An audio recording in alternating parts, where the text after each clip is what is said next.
제도 주전에 나와 예배하는 우리 믿음의 식구들과 또 있는 처소에서 예배하는 모든 믿음의 식구들, 바로 지금 이 시간 예수로 말미암아 새 힘을 얻으시기 바랍니다. 지금요. 지금요.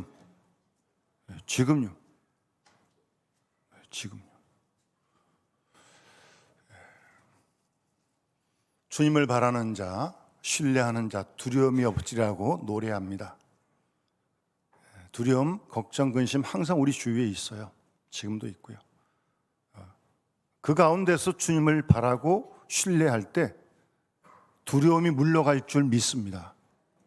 그런 은혜를, 그런 힘을 매 순간 얻고 그 힘으로 또 이번 한 주간도 주와 함께 승리하는 우리 모든 영남의 가족들 될 수 있기를 주의 이름으로 축원합니다. 원래 여러분 히브리의 단어는 추상적인 언어가 아닙니다. 무슨 철학적인 그런 언어가 아니에요. 그러니까 힘이라 그럴 때도 그냥 진짜 힘을 얘기하는 거예요. 여호와를 앙망한 자에게 새 힘을 주시겠다고 말씀하시는데 힘이 그냥 불고 쏟는 거예요. 그런 힘을 얘기하는 거지, 아, 하나님이 힘이구나 생각하고 그거로 끝나는 게 아니라니까요. 정말 힘이 불끈불끈 쏟는 거예요. 그래야 하나님을 믿는 거지, 뭐 살아계신 하나님을 뭐 왜 믿겠습니까? 하나님 믿어도 여전히 힘이 없고 어깨가 쭉 늘어져가지고 그냥 그러면 되겠어요? 그럼 누가 우리 보고 하나님 믿겠습니까? 아무도 안 믿습니다, 여러분. 영광 가리는 거예요, 그는. 그러니까 거울 보시고 세상 나가시기 전에 힘이 있는지 없는지 잘 여러분들 스스로가 알잖아요. 하나님 아시고 회복해서 나가야 돼. 그래야 나를 보고 안 믿는 사람이 하나님 뭐 그나마 좀 믿을 거 아니겠어요? 그런 사명이 우리에게 있는 줄 믿습니다. 여러분 잘 아시는데도 우리 모세오경은 출애굽기, 레위기, 민수기, 신명기, 창세기 5권의 책입니다. 그런데 그 중에서 출애굽기, 레위기, 민수기, 신명기 4권의 책은 이스라엘 백성들이 애굽에서 나와서 광야를 지나가는 40년 동안의 사건이 기록된 책입니다. 그런 다음 여호수아로 넘어가면 이제 가나안 땅에 들어가서 원주민들을 몰아내는 전쟁을 하고 그 땅을 차지해서 지파별로 나누는 그런 이야기가 여호수아에 기록되어져 있습니다. 정착하는 거죠. 가나안 땅 들어가서 원주민 몰아내고 정착하는 거예요.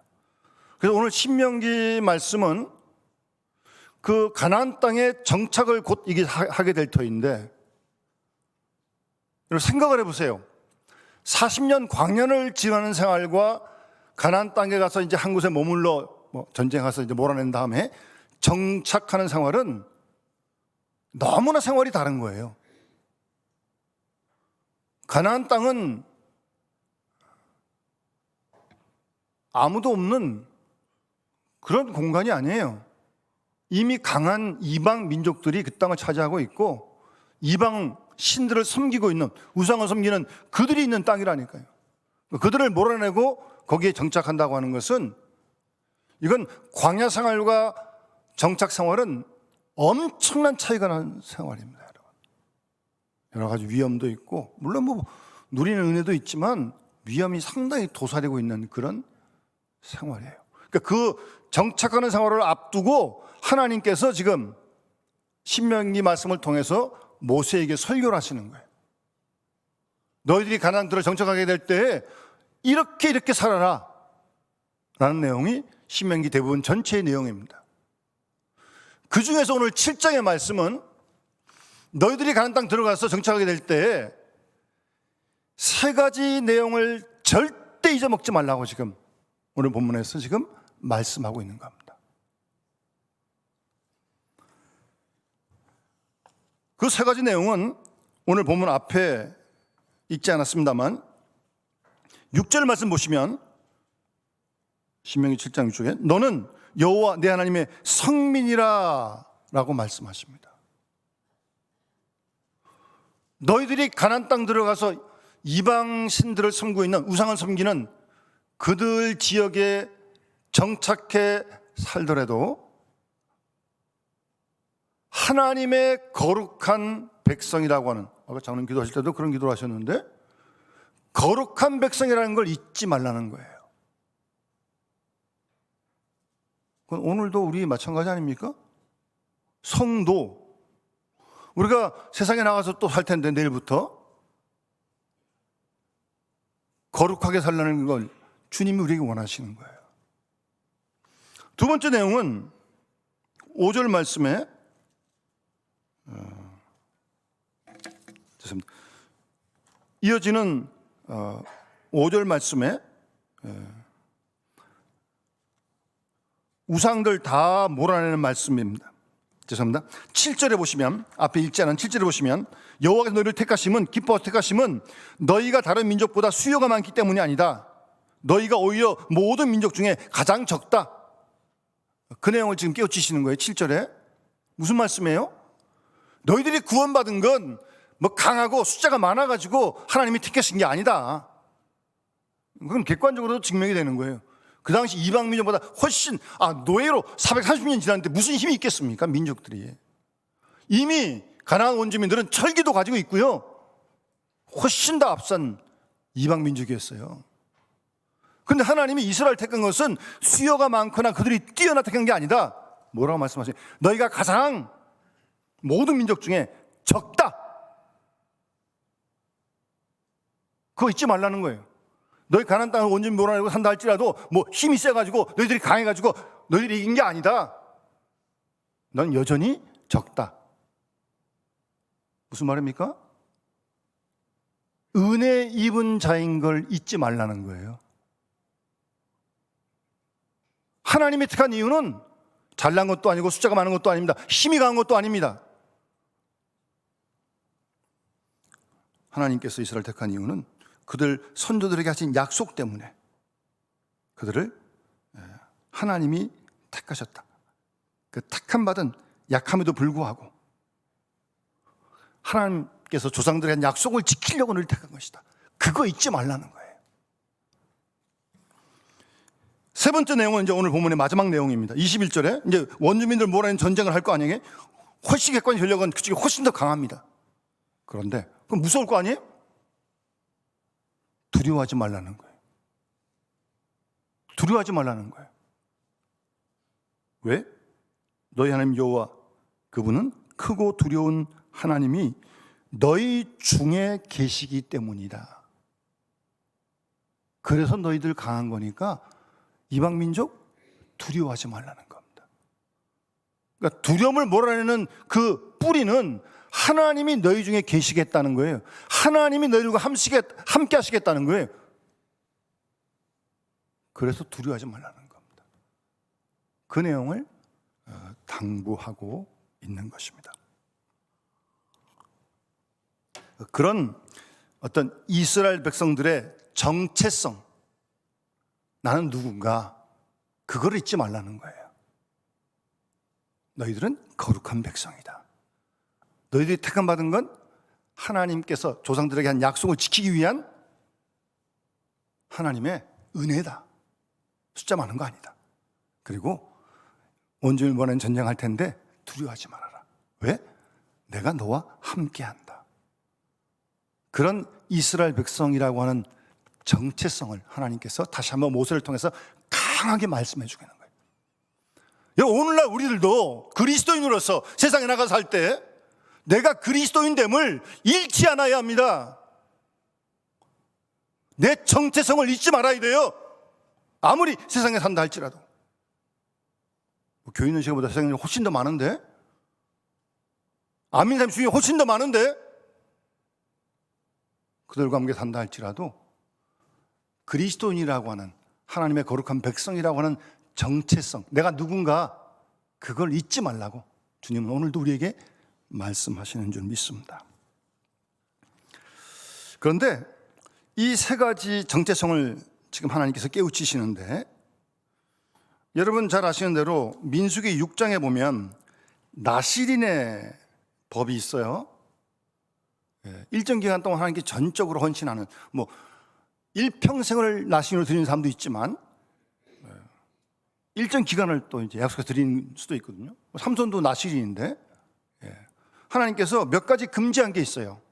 첫 번째 뭐냐면 6장 3절에 보면 포도에서 난 모든 건 먹지 말라는 거예요. 포도주 독주 멀리하고 포도주 된 초, 독주로 된 초 마시지 말고 포도즙도 마시지 말고 생포도 건포도 먹지 말고 나시노를 지내는 동안에 포도나무 소산에서 나는 씨 껍질이라도 먹지 말라고 하나님께서 그렇게 말씀하십니다. 이게 나시린이 시킨 첫 번째고, 두 번째는 뭐예요? 서운한 기간 동안 머리 절대 자르지 말라는 거예요. 아시죠? 세 번째가 뭐냐면 시체 절대 가까이 하지 말라. 상당히 강하게 말씀하세요. 부모님이 돌아가셔도 시체 근처에 가면 안 됩니다. 어떻게 가다가 어떤 사람이 사고로 죽을 수 있잖아요? 그럼 원치 않는 중에 시체를 옆에 있게 되는 거예요. 그럴 때라도 만약 그게 나신일로 1년 약속하고 6개월 지난 지점이라면 앞에 한 6개월 다 무효로 돌아가는 겁니다. 정결하게 하고 다시 첫날부터 시작해야 됩니다. 그 정도로 시체를 가까이 하는 것을 엄격하게 규제하고 그걸 따르는 것이 나시린 생활이에요. 그런데 이 세 가지와 오늘 신명기 7장에 있는 이스라엘의 정체성에 관한 말씀과 상당히 연결성이 있고요. 좀 더 구체적으로 이해할 수 있는 말씀이기 한번 연결해서 한번 이 시간 같이 나누려고 합니다.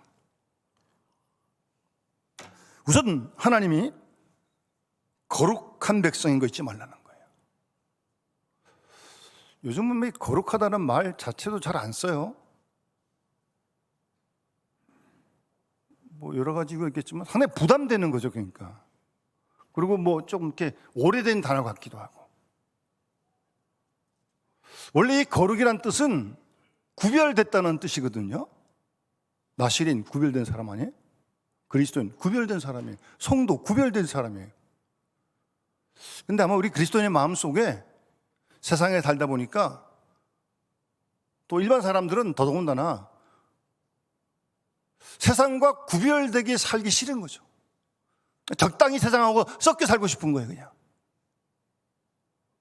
그래서 거룩이란 용어도 별로 듣기 싫어하고 쓰지도 않습니다. 그렇잖아요? 뭐 거룩하다 요새 그런 말 잘 쓰지도 않대요, 보니까. 그래서 조금 이게 현대적인 표현을 좀 바꾼다 그러면 깨끗하게 산다, 뭐 그럴 수 있죠. 그게 거룩하게 사는 거, 구별되게 사는 거죠. 근데 깨끗하게 산다는 것은 하나님 안 믿어도 깨끗한 사람들 많이 있어요.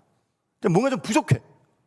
그러니까 깨끗하게 산다고 할 경우에는 거기에 하나님을 경외하는 마음이 꼭 함께 가야 됩니다. 그래야 그게 거룩한 생활이에요. 거룩한 생활, 깨끗한 생활의 뿌리가 다른 거죠. 하나님을 경외하는 마음 때문에 깨끗하게 사는 거예요. 그런 사람은 거룩한 사람이죠. 구별된 사람이죠. 근데 이제 그렇게 살기 싫어하거든요. 부담되거든요. 그런 말도 잘 안 쓰는 거예요, 그래서.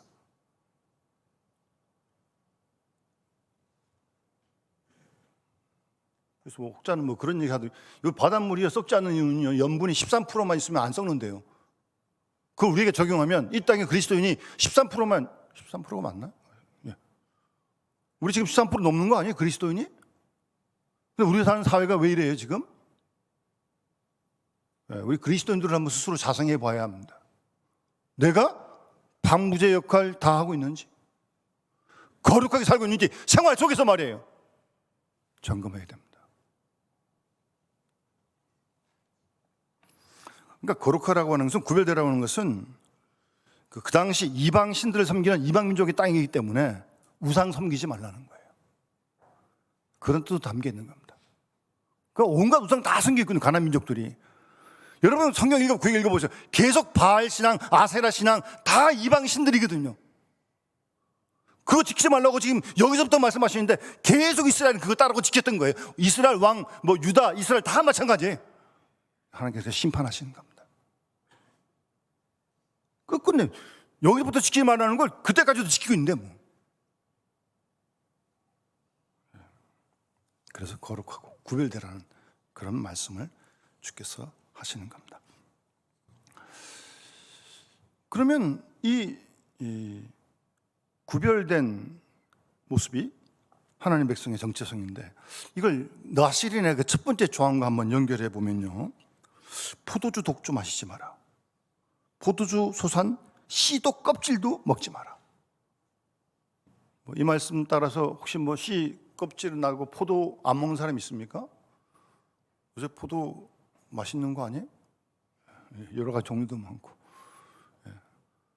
그래서 성경에 그래서 나 먹지 말자. 그러지 마시고 드셔도 돼. 드셔도 되는데 도대체 왜 하나님이 이토록 포도 껍질 씨도 먹지 말로 말씀해? 그 목적을 분명히 좀 아셔야 된다는 거죠. 여러분 생각해 보세요. 이스라엘들이 광야 40년 지나는 동안에 포도나무 심었겠습니까? 안 심었어요. 심을 필요도 없고 이동해 가는데 그거 심어가지고 언제 포도를 따먹습니까? 포도나무 심으면 최소한 3년은 지나야 열매를 거두는 거거든요. 심을 필요도 없었어요. 근데 가나안 땅 들어가면 그렇지 않다니까요. 이방인 몰아내고 정착을 하니까 포도나무 심거든요. 그럼 3년 뒤면 포도 따먹거든요. 뭐 포도나무만 심습니까? 농사 짓잖아요. 농사, 곡식 다 먹게 될 거거든요. 그렇더라도 포도에 난 건 모든 건 먹지 말라고 말씀하신 나시린에게 하나님께 헌신한 사람에게. 여러분 이 포도는요 정착한다는 걸 의미하는 거예요. 정착하니까 포도나무 심어가지고 3년 뒤에 따먹는 거예요. 정착하는 걸 의미하는 것입니다. 여러분 이게 정착하다 보면 농사 짓다 보면 소득이 생길 거 아니에요? 소유가 생기잖아요. 그럼 소유가 좀 많은 사람이 있고 좀 적은 사람도 있을 거 아니에요? 다 똑같지 않을 거니까. 그런 양상들이 생기는, 이런 일들은 광야에 있을 때는 일치 없었던 일이에요. 만나와 해초를 먹으면 돼. 하나님 주시는 거. 가나안 땅 들어가면 농사를 지니까, 소득이 생기니까, 경제적인 자산이 생기니까, 좀 많은 사람, 적은 사람 생기니까. 이 사람 마음이요. 만나와 메추라 먹을 땐 하나님을 더 전적으로 의지했는데 이 땅의 그 소출 걷어가지고 먹다 보니까 하나님보다 얻은 소득, 열매 이쪽을 더 의지하게 되는 거예요. 그렇지 않겠습니까? 그래서 가나안 땅 들어가서 살 때 이 나시린의 정신, 포도나무에 관한 모든 거 먹지 말라고 말씀하신 거예요.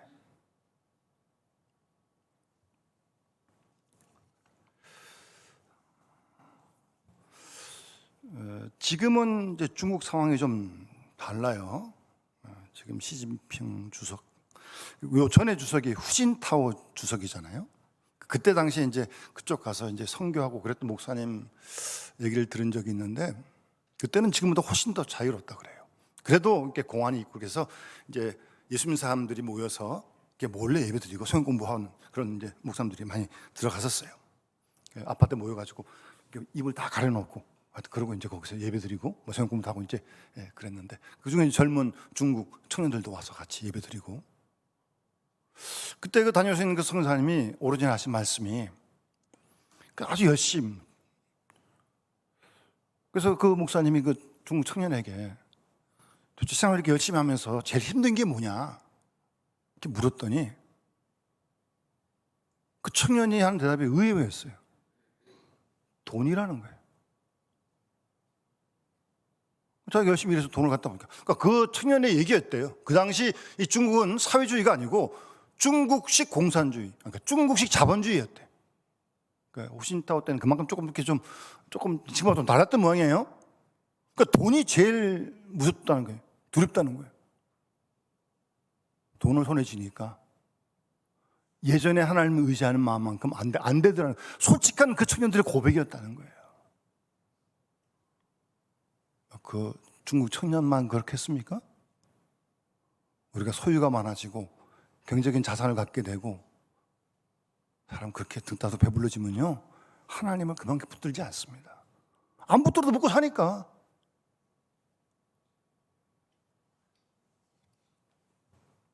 그러니까 포도에 나는 것 먹지 않겠다는 말은요, 말을 바꾸면 세상에 살지만 세상 것을 의지하지 않겠다는 그런 다짐입니다. 그게 거룩한 생활이에요. 그게 깨끗한 생활이고 하나님을 경외하는 생활입니다. 열심히 보세요. 땀 흘려 뭐 집도 사고 그렇게 하세요. 그러나 이 세상을 하나님 부르시면 곧 떠난다는 사실을 잊지 마시기 바랍니다.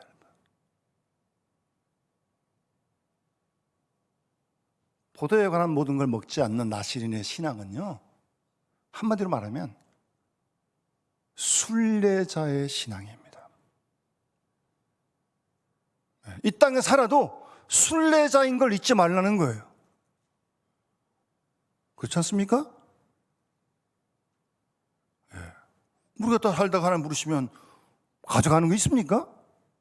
예? 여러분 지금 가고 있는 거 다 가져가시겠어요? 하나도 못 가져가요. 부르시면 그냥 가는 겁니다, 여러분. 그런 순례자 신앙을 한시도 잊지 말라는 말씀이에요. 그런 순례자 신앙을 가진 사람이 욕심 부리겠습니까? 그런 순례자 신앙을 가지고 사는 거룩한 사람이 남하고 비교하겠습니까?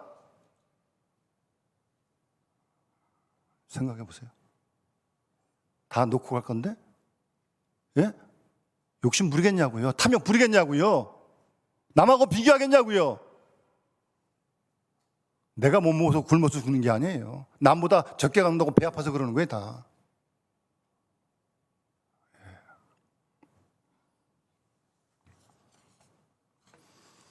우리는 하루를 살아도 오늘도 내일도 순례자의 신앙으로 살아가야 합니다. 이 땅에 필요한 소유도 있고 물질도 다 필요합니다. 그러나 그것이 우상이 되면, 그것이 하나님보다 먼저 올라가면 그게 뭐든지 간에 우상입니다. 물질일 수도 있고 권력일 수도 있고 지식일 수도 있고 자기 자신일 수도 있고 자식일 수도 있고, 하나님보다 먼저 올라가는 건 다 우상입니다. 그거 버리라는 거예요. 그거 버리라는 거예요. 하나님만 전적으로 의지하라는 겁니다. 그래서 포도나무 낸 거 모든 거 씨도 껍질도 먹지 말라는 거예요. 그게 나시린의 삶이고 그게 거룩한 생활인 줄 믿습니다. 순례자는 남하고 비교하지 않습니다. 늘 주님 앞에 내가 어떤 모습으로 서 있는지 자신을 살피는 거지 남하고 비교하지 않습니다. 이곳은 지나가는 곳입니다. 지나가는 곳이에요. 그런 순례자의 정신으로 깨끗하게 하나님 경외하는 마음으로 그렇게 살아가라는 거예요. 그게 거룩한 생활입니다. 두 번째 신명기에서 하신 말씀은 너희들이 택함 받은 이유, 너희들이 적기 때문이다. 그 가나안 땅 들어 살 때도 은혜 받은 자라는 걸 잊지 말라는 거거든요. 여러분, 우리 모두가 다 은혜 받은 사람 아닙니까? 이스라엘이 애굽에서 무슨 자기가 뭐 싸워서 나왔습니까? 자기가 싸워가지고 자유와 해방을 얻었습니까? 전적인 하나님의 은혜로 구원받은 거 아니에요? 우리가 구원받은 거, 죄 사망에서 건진받은 거 노력했습니까? 돈으로 샀습니까? 공부했습니까? 전적인 주님의 은혜 아닙니까? 우린 은혜 받은 사람 아닙니까? 그걸 잊지 말고 살라는 거예요. 항상 날마다. 그게 거룩한 생활입니다, 여러분. 그래서 머리 길르라는 거는, 머리 기르는 걸 이렇게 보면 사람들이 저 사람 하나님께 드린 사람이구나 알 거 아니에요? 말할 필요도 없어. 머리 기르는 거 보면 아니까. 조심하지 않겠습니까, 그런 사람이? 그래서 저는 그 신명기와 연결해서 이 나시린의 두 번째 이 특징을, 이 머리 기른 걸, 그게 뭐겠어요? 감사하는 거예요, 여러분. 여러분, 은혜 받은 사람들은 기쁘고 감사한 거 아닙니까? 하루를 살아도 그게 은혜 받은 자의 삶 아니에요? 왜 이렇게 불평이 많아요? 왜 이렇게 다투고 싸우는 거예요, 도대체? 왜 기쁨이 없는 거예요? 은혜 받았다며? 어디다 다 잃어버린 거예요, 도대체?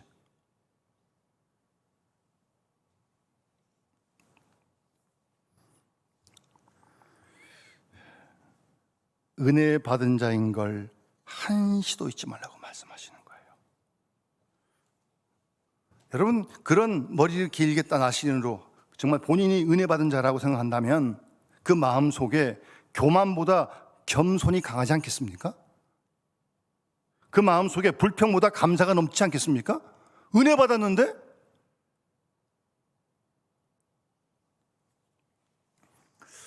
제가 78년도에 군대를 갔는데요. 그때는 좀 지금 군대보다 좀 약간 무식한 군대, 이 경계에 있었어요. 저도 그래서 많이 맞았습니다. 그 당시엔 그게 이제 또 그때 문화였는데, 군대 뭐 집에서 이렇게 생활하다가 뭐 훈련소 들어갈 때부터, 입사할 때부터 긴장이죠.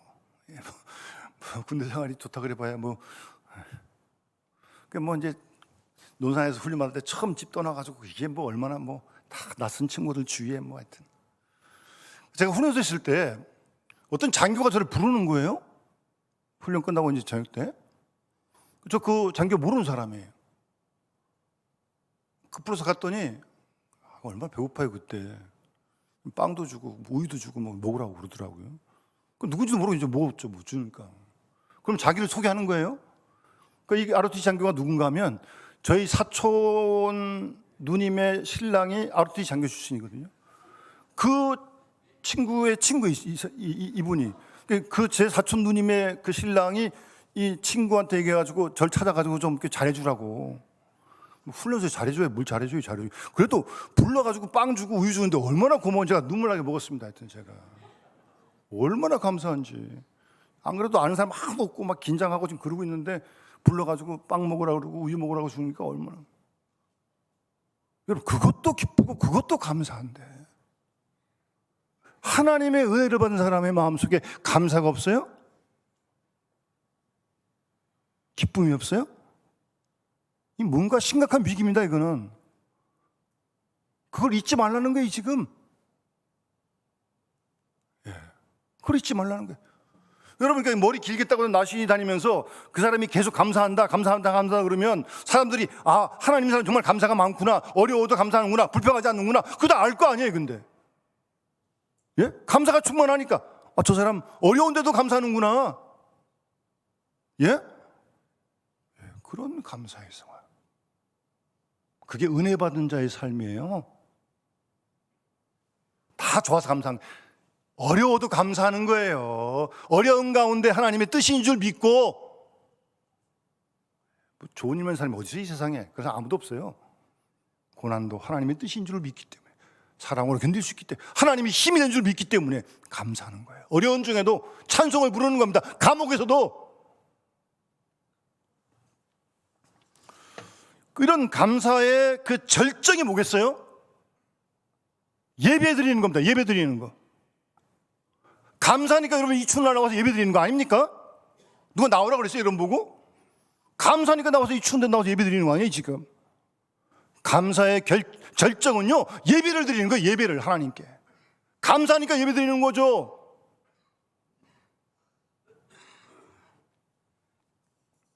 예배를 멈추지 않습니다. 감사하는 사람 절대 예배를 멈추지 않습니다. 그렇지 않고 뭐 불평이 터져나오고 그런다면 그 은혜를 모르는 사람이에요. 모르는 사람이에요. 그래서 범사에 감사하고 예배하는 사람은 어떤 환경 속에서도 하나님께 감사하고 예배를 드리는 겁니다. 뭐 성경에 나오는 인물들이 뭐 다 좋아가지고 시편을 노래했습니까? 절대절명의 위기 속에서 노래한 거예요, 다. 물론 감사할 때도 있지만 어려울 때도 하나님께 기도하고 찬송하고 부르짖는 거 아닙니까?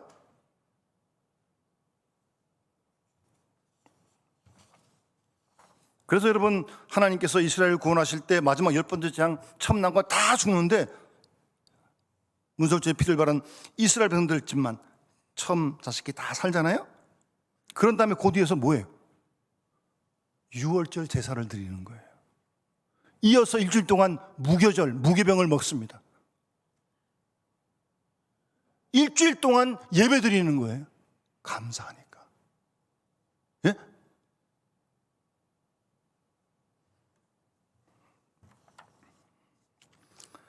너희들이 가나안 땅 들어가서도 하나님의 구원의 은혜를 잊지 않고 은혜 입은 자인 걸 잊지 않고 늘 감사하며 하나님께 예배하라는 것입니다. 여러분, 우리는 어떤 상황에서도 하나님께 예배를 중단하지 말아야 할 것입니다. 내 평생 예배를 멈추지 않아야 할 것입니다. 여러분, 지금 이렇게 나와서 추운데 예배 드리죠? 한 달만 주일 한번 빠져보십시오. 영이 다 죽습니다. 여러분, 여기 다 죽으면 어떻게 되겠어요? 자기 멋대로 사는 거죠, 그 다음부터는. 영이 다 죽으니까. 내가 가장 작은 사람인데 하나님이 택하셨다. 내가 그런 하나님의 은혜를 입은 사람이다. 그래서 감사하고, 그래서 기뻐하고, 그래서 예배를 하나님께 정성을 다해 드리는 겁니다, 여러분. 그런 모든 예배를 드릴 때 우상이 무너질 줄 믿습니다. 순례자로 사는 사람도 우상이 생기지 않듯이 예배 드리는 사람에게 어떻게 우상이 함께하겠습니까? 예배를 제대로 안 드리니까 이상한 게 자꾸 하나님 위로 올라가 있는 것이 자꾸. 잘 돌아보시기 바랍니다. 감사로 상황을 이기는 거예요. 어려울 때, 배고플 때 더욱더 하나님께 감사하고 더욱더 하나님께 최고 예배를 드릴 수 있기를 바랍니다. 예배를 멈추지 않는 어떤 상황 속에서도 그런 신앙인 되기를, 거룩해지기를 하나님이 원하시는 거예요. 마지막으로 신명기 오늘 21절 말씀처럼, 그리고 이스라엘 백성들에게 나시인에게 하나님이 시체 가까이 하지 말라고 말씀하셔요. 왜 이렇게 시체를 가까이 하지 말씀을 그렇게 강하게 말씀하십니까? 부모가 죽어도 가지 말고, 같이 갔던 옆 사람이 죽더라도 다시 시작해가지고 처음부터 지금까지 건 다 무효예요. 또다시 시작해야 돼. 나시린 기간을. 왜 이렇게 강조하시는 거예요 도대체? 우리가 믿는 하나님은 죽은 하나님이 아니라는 거예요. 살아계신 하나님이라는 거예요. 그 하나님이 너희들 가운데 함께 한다고 오늘 말씀하시잖아요.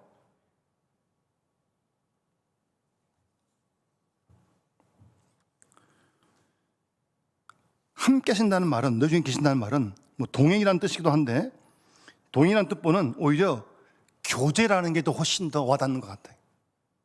날마다 하나님과 교제하는, 살아계신 하나님과 교제하는 거예요. 지금 예배 때만 아니라 어딜 가든 무엇 하든 어떤 순간에도 하나님 살아계시니까 그분과 내가 동행하는 거예요. 교제하는 거예요. 사귐을 나누는 거예요. 그런 생활을 하나님이 원하시는 거예요. 그런 하나님과 매 순간 교제하는데 사람이 안 바뀌고 안 변하겠습니까? 안 변하면 이상한 거죠. 그렇게 하나님과 교제를 하지 않으니까 안 변하는 거예요, 여러분. 뭐 다른 이유 없습니다, 여러분.